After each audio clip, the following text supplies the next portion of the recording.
بسم اللہ الرحمن الرحیم۔ مسلمانوں کے لیے جمعہ کا دن کیوں خاص ہے؟ حضرت اما حوا اور حضرت آدم دونوں اکٹھے زمین پر بغیر کپڑوں کے اتارے گئے۔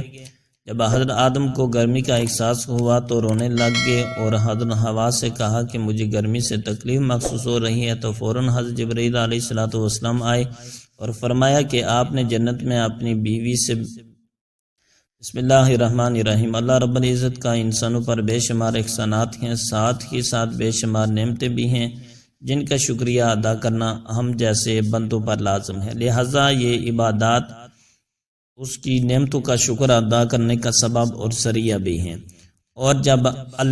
جب انسان اللہ تعالیٰ کی نعمتوں کا شکر ادا کرتا ہے تو وہ اپنی مزید نعمتوں سے نوازتا ہے، اور اس مقصد کے حصول کے لیے اللہ تعالیٰ نے کچھ ایام خاص کیے ہیں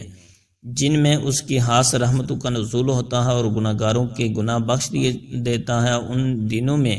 ایک خاص دن جمعہ کا دن ہے۔ اس دن اللہ رب العزت اپنے بندوں کے ناقص نیکیاں قبول فرماتا ہے اور گناہوں کو اپنی رحمت اور فضل سے بخش دیتا ہے۔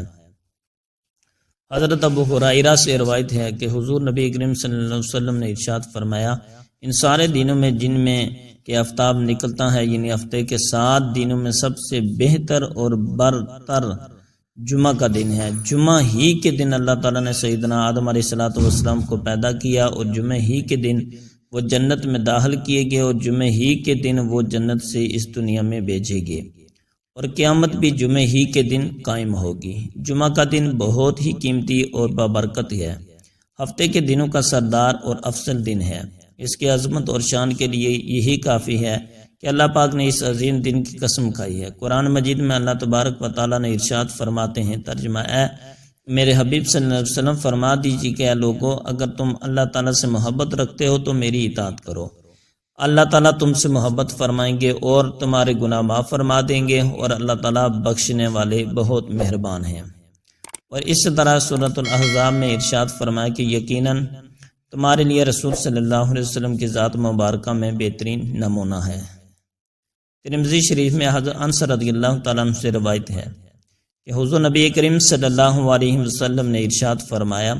جس نے میری سنت سے محبت کی اس نے مجھ سے محبت کی، اور جس نے مجھ سے محبت کی وہ میرے ساتھ جنت میں ہوگا۔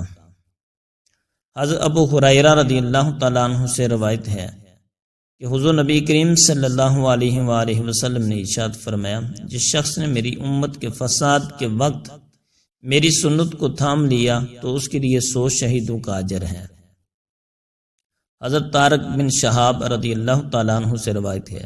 حضور نبی کریم صلی اللہ علیہ وسلم نے ارشاد فرمایا، جمعے کی نماز جماعت کے ساتھ ادا کرنا ہر مسلمان پر لازم اور واجب ہے۔ اس وجوب سے 5 قسم کے آدمی میں مستثنا ہیں۔ نمبر 1 غلام، نمبر 2 عورت، نمبر 3 نابالغ لڑکا، نمبر 4 بیمار، نمبر 5 مسافر۔ اسی طرح حضرت ابو الجار رضی اللہ تعالیٰ عنہ سے روایت ہے، حضور نبی کریم صلی اللہ علیہ وسلم نے ارشاد فرمایا کہ جو آدمی بلا عذر 3 جمعے سستی اور سہل اور انگاری کی وجہ سے چھوڑ دے گا، اللہ تبارک و تعالیٰ اس کے دل پر مہر لگا دے گا، یعنی پھر وہ شخص نیک اعمال کی توفیق سے محروم ہی رہے گا۔ حضرت سلمان فارسی رضی اللہ تعالیٰ عنہ سے روایت ہے کہ حضور نبی کریم صلی اللہ علیہ وسلم نے ارشاد فرمایا کہ جو آدمی جمعے کے دن غسل کرے اور جہاں تک ہو سکے صفائی پاکیزگی کا اہتمام کرے، جو تیل خوشبو اس کے گھر میں ہو اسے لگائے، پھر وہ گھر سے نماز کے لیے جائے اور مسجد پہنچ کر اس کی احتیاط کرے کہ جو 2 آدمی پہلے سے ساتھ بیٹھے ہوں ان کے درمیان نہ بیٹھے، پھر جو نماز یعنی سنت نوافل کی جتنی رکعتیں اس کے لیے مقرر ہو